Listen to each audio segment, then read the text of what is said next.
The summer of 1899 settled gently over the rolling hills outside the quiet frontier town of Willow Creek, Montana. Every Sunday morning, the little white wooden church became the heart of the community. Families arrived in horse-drawn wagons dressed in their finest clothes. Children laughed softly outside before the service, and ranchers removed their hats as they stepped through the weathered wooden doors. The church bells echoed across the valley, calling everyone together for worship. Among the familiar faces was Grace Whitmore, a kind 25-year-old schoolteacher, whose gentle smile had earned the respect of nearly everyone in town. After losing both of her parents years earlier, Grace had devoted her life to teaching children and helping neighbors whenever she could. Yet behind her warm smile was a lonely heart that quietly longed for someone to share her life with. Every Sunday she sat in the second pew on the left side of the church, always arriving early to arrange hymn books and fresh wildflowers near the altar. It was a peaceful routine she had followed for years, and she never imagined that one ordinary Sunday would change everything. That same morning, as sunlight poured through the tall stained glass windows,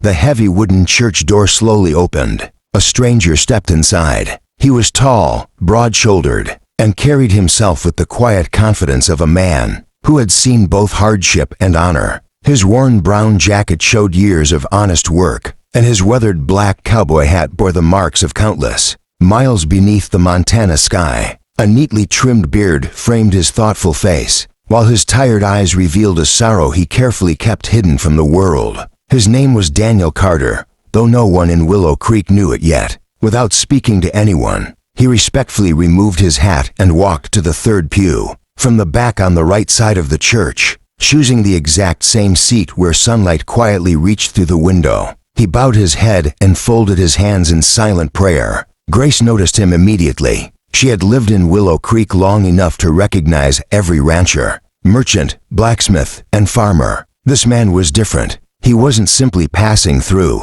Something about the way he prayed with such sincerity and quiet sadness made her wonder what burden he carried. During the entire service, she found herself glancing toward the third pew more often than she intended. Every time she looked, Daniel remained still, listening carefully to every word the pastor spoke. After the service ended, families gathered outside beneath the warm summer sky, laughing and sharing stories before returning to their ranches. Grace stepped onto the church porch, hoping to politely introduce herself to the stranger. But before she reached him, Daniel placed his hat back on his head, mounted a handsome chestnut horse waiting beside the hitching post, and quietly rode away without speaking to anyone. Grace watched until he disappeared beyond the cottonwood trees. The following Sunday, she arrived even earlier than usual. She wasn't sure why. Perhaps she simply wanted to know who the mysterious cowboy was. As the church slowly filled,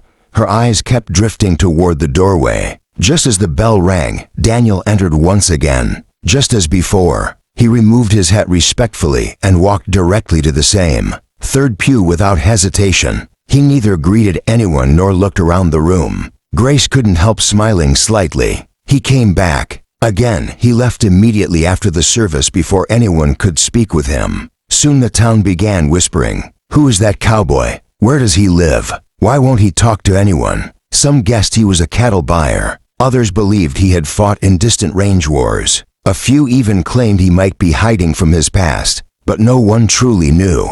Only old Pastor Samuel seemed unconcerned. One afternoon, Grace finally asked him, "Pastor, do you know the cowboy who always sits in the third pew?" The elderly minister smiled knowingly. "I know his name." Grace waited. "Daniel Carter. Is he from around here?" "No." "Will you tell me about him?" Pastor Samuel gently shook his head. "That story belongs to Daniel. If he wishes to tell it, he will." Grace nodded respectfully, though her curiosity only grew stronger. Weeks passed. Every Sunday, the pattern remained exactly the same. Daniel always arrived alone, always chose the same seat, always prayed quietly, always left before the crowd gathered outside. And every Sunday, Grace found herself looking for him before anyone else. She never admitted it aloud, not even to herself. Yet her heart had quietly begun noticing the man in the third pew. One rainy Sunday changed everything. Dark clouds covered the valley as heavy rain fell against the church windows. After the service, Townspeople hurried toward their wagons, hoping to escape the storm. Grace stepped outside carrying her umbrella when she noticed an elderly widow struggling to lift a heavy basket into her wagon. Before anyone else moved, Daniel was already there. Without saying a word, he lifted the basket effortlessly, helped the woman climb safely into her seat, tightened the wagon cover against the rain, tipped his hat politely, and began walking away. The widow smiled. "Thank you, son." Daniel simply nodded. Grace watched every moment. There was kindness in him, not the loud kind that sought praise, the quiet kind that expected nothing in return. She finally gathered enough courage to speak. "Excuse me. Daniel stopped. For the first time, their eyes met. "I'm Grace Whitmore." He hesitated only briefly before answering. "Daniel Carter. You always sit in the same pew." A faint smile appeared. "I suppose I do. And you always leave before anyone can say hello." Daniel looked toward the rain-covered hills. "I've never been very good at staying." Grace wasn't sure why those words sounded so sad. She smiled gently. "Maybe someday you'll stay a little longer." Daniel looked at her for a long moment. "Maybe." Then he tipped his hat once more, climbed onto his horse, and disappeared into the rain. Grace stood beneath her umbrella watching until he was gone. For reasons she couldn't explain, she already hoped for next Sunday, because every Sunday he chose the same seat, and every Sunday she found herself looking for him before anyone else. The weeks turned into months, and before anyone in Willow Creek realized it, the quiet cowboy in the third pew had become part of every Sunday morning. Daniel Carter never missed a service, no matter how heavy the rain, how deep the mud, or how cold the Montana wind became. He always arrived a few minutes before the church bell rang. He tied his chestnut horse to the same hitching post, removed his weathered black hat, nodded politely to anyone who greeted him, and walked to the same seat near the back of the church. Grace Whitmore noticed every detail. She no longer needed to search the crowd, because she instinctively knew, the moment he entered the sanctuary, somehow his quiet presence had become a comforting part of her week. Their conversations remained brief at first. After each Sunday service, Grace would find a reason to linger outside the church. Sometimes they spoke about the weather, sometimes about the children she taught at the schoolhouse. Daniel rarely talked about himself,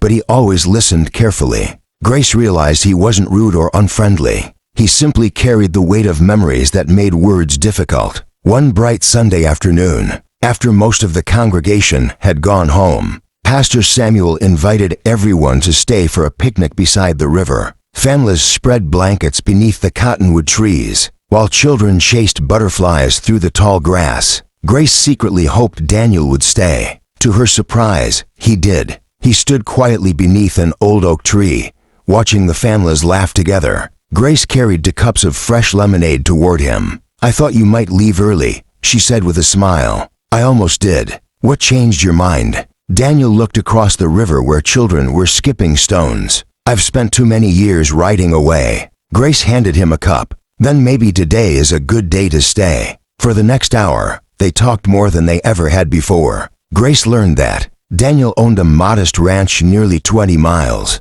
north of Willow Creek.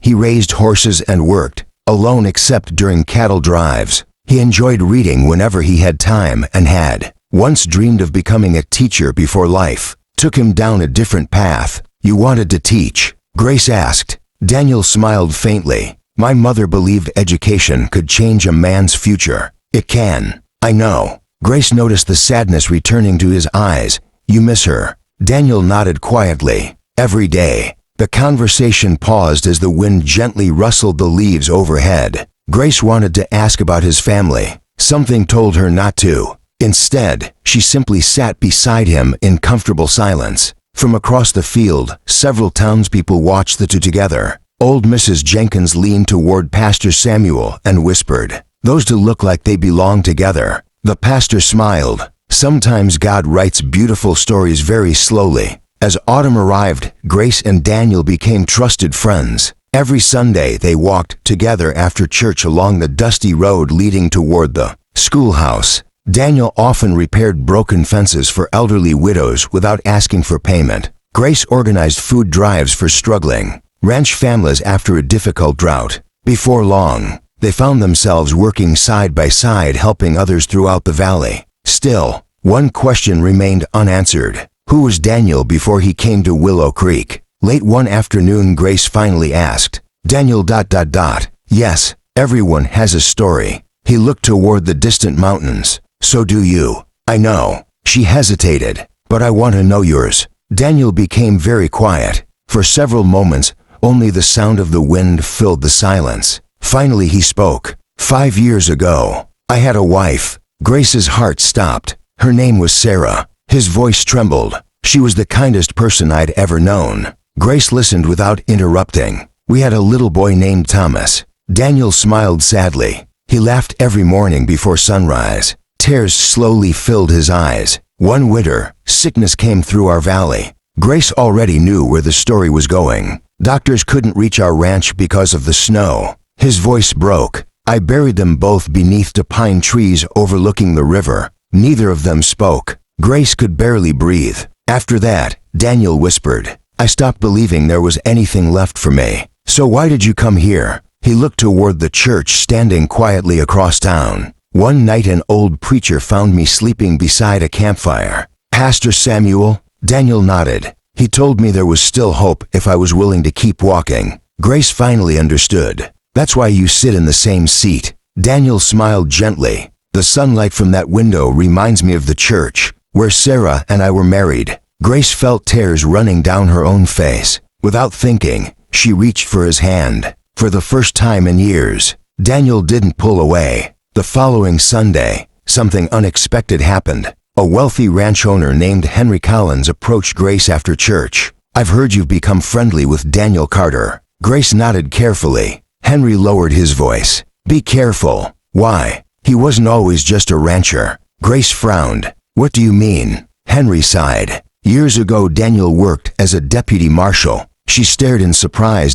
He tracked dangerous outlaws across 3 territories. Henry paused. He made powerful enemies. That evening, Grace couldn't stop thinking about the conversation. Was someone still looking for Daniel? Was that why he always seemed so cautious? The next Sunday, she decided to ask him. Instead, she never got the chance. As church ended, 3 unfamiliar riders waited outside. Their black coats were covered with trail dust. One stepped forward holding an old leather wanted poster. He looked directly at Daniel. We finally found you. The churchyard fell silent. Townspeople froze where they stood. Grace's heart pounded. Daniel slowly removed his hat. I wondered how long it would take. The stranger smiled coldly. Our boss hasn't forgotten what happened. Daniel quietly stepped in front of Grace. Stay behind me. She looked at him in confusion. Daniel ...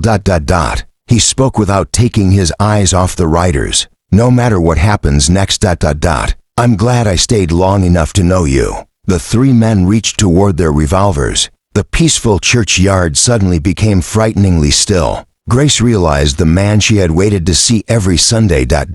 was carrying far more than memories. His past had finally found him. For several long seconds, no one moved. The churchyard, which had moments earlier been filled with friendly conversations and children's laughter, fell completely silent. The 3 strangers sat on their horses with cold expressions, their hands resting near their revolvers. The autumn wind carried dust across the road as everyone looked toward Daniel Carter. Grace stood just behind him. She had never seen him like this. His shoulders were steady, his voice calm, but his eyes revealed that he had expected this day for a long time. The man in the center smiled bitterly. Deputy Carter, our boss has waited 5 years for this meeting. Daniel slowly shook his head. I'm not a deputy anymore. You may have left the badge ... The rider leaned forward. But you didn't leave your past. Grace looked from Daniel to the strangers. What do they want? Daniel answered quietly. They want revenge.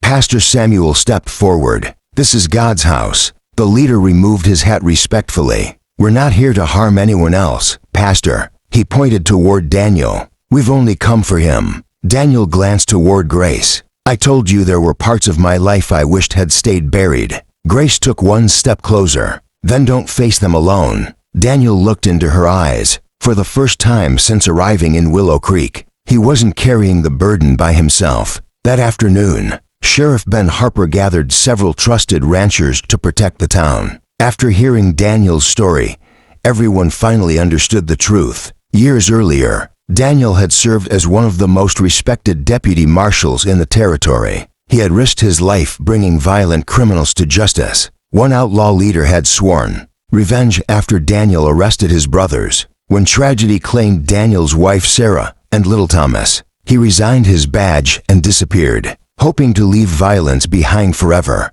But revenge had a long memory. Sheriff Harper folded the wanted poster. "You saved countless lives," Daniel sighed. "I also made enemies who never forgot." Grace reached for his hand. "You spent years believing your past defined you." Daniel looked at her. "Maybe it does." She gently shook her head. "No. What defines you is the man who helps widows, teaches children to ride horses, repairs broken fences, and never misses church." Daniel lowered his eyes. No one had ever described him that way. The following morning, Daniel rode alone toward the old canyon where the strangers had asked him to meet. Before he reached the valley, another horse appeared beside him. "Grace," Daniel frowned. "I asked you to stay in town." She smiled softly. "And I decided not to. This could become dangerous. So could loving someone." Daniel laughed quietly. It was the first genuine laugh Grace had ever heard from him. "You are the most stubborn woman I've ever met." "I'll take that as a compliment." When they reached the canyon, the outlaw leader was waiting with several riders. He slowly climbed down from his horse. "I expected you to come alone," Daniel replied calmly. "Life doesn't always go as expected." The outlaw stared at Grace. "So this is the woman." Daniel immediately stepped in front of her. "You'll leave her out of this." The outlaw laughed. "For 5 years I imagined this moment." Daniel remained calm. "If revenge is what you want, I'm here." The older outlaw studied him carefully. Then, to everyone's surprise, he lowered his revolver. "My brothers chose violence." Daniel remained silent. "I spent years blaming you." The man looked toward the mountains. "But deep down, I knew they chose their own fate." Grace watched in disbelief. The outlaw sighed heavily. "I've grown tired of carrying hate." He climbed back onto his horse. "This ends today." One by one, the riders turned away and disappeared into the hills. Daniel stood frozen. After all those years, the revenge he had feared ended not with gunfire, but with forgiveness. Winter arrived over Willow Creek. Snow covered the rooftops, the church steeple, and the surrounding ranches. Yet every Sunday morning, one thing never changed. Grace still arrived early. She still placed fresh flowers near the altar, and Daniel still chose the same seat in the third pew. The difference was, he no longer sat alone. Grace smiled as she slid into the seat beside him. The congregation quietly noticed. Even Pastor Samuel smiled before beginning his sermon. Months later, on the first Sunday of spring, the little frontier church filled with flowers. Every pew was occupied. Sunlight streamed through the stained glass windows exactly as it had the first day. Daniel entered alone. Only this time, he wasn't carrying sorrow. Standing before the altar, Daniel wore his finest black suit and polished boots. Grace stood opposite him in a beautiful ivory frontier wedding dress. Pastor Samuel smiled warmly. Love often arrives quietly. It waits patiently, and sometimes ... It begins with nothing more than the courage to sit in the same place every Sunday. Daniel gently took Grace's hands. "I came here hoping only to find peace." He smiled through tears. "Instead ... I found you." Grace's eyes filled with tears. "And every Sunday ... I looked for you. I just didn't know why." The church erupted with joyful laughter as Pastor Samuel declared them husband and wife. Outside, church bells echoed across the Montana Valley while friends, neighbors, and children gathered to celebrate. The lonely cowboy who had once believed his story had discovered that God still had another chapter waiting for him. Years passed. Daniel and Grace devoted themselves to Willow Creek. They helped struggling families, cared for orphans, rebuilt broken homes, and welcomed every stranger who came through town. Eventually they had children of their own. Each Sunday, their family filled the same pew where Daniel had once prayed alone. The townspeople smiled whenever they saw it. Visitors often asked why the family always chose that particular seat. Daniel would simply smile. "Because that's where hope found me." and Grace would quietly squeeze his hand, remembering the day she first noticed the lonely cowboy, sitting alone beneath the sunlight. Some stories begin with adventure, others begin with tragedy. Their story began with a simple glance across a quiet church, because every Sunday he chose the same seat, and every Sunday, she looked for him. Together, they proved that sometimes the smallest routines become the beginning of the greatest love stories. If this story touched your heart, please like this video, leave a comment sharing your favorite moment, and subscribe to the channel for more emotional, Old West romance stories every week. Your support helps us continue bringing unforgettable frontier tales to life.